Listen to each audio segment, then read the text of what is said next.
हालाणी में ॾही मुहर्रम हराम जे सिलसिले में करबला जे शहीदनि लाइ इस्लाम जी सरबुलंदीअ वास्ते अज़ीम क़ुर्बानी ॾींदड़ हज़रत इमाम हुसैन अलैहिस्सलाम ऐं संदसि साथियुनि खे सॼी दुनिया जे इंसाननि तरफ़ां ज़बरदस्त ख़राज तहसीन पेश कई वई।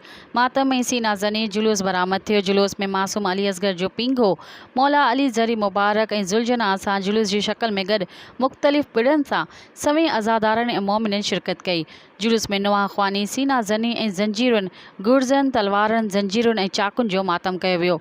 जॾहिं त खीर जी सबील जी कैंप लॻाई वई। जॾहिं त जुलूस सैयद बाबर अली शाह जे पिड़ खां शुरू थियो। ज़ंजीरूं ऐं तलवारूं लॻण सबबि केतिरा ई अज़ादार ज़ख़्मी। जॾहिं त मातमी जुलूस राति देर सां सैयद नवीद अली शाह जे पिड़ ते नहर थींदो। जीअं त पूरे मुल्क जी अॼु हालाणी में ॿ मुहर्रम हराम जो शहीद करबला इमाम हुसैन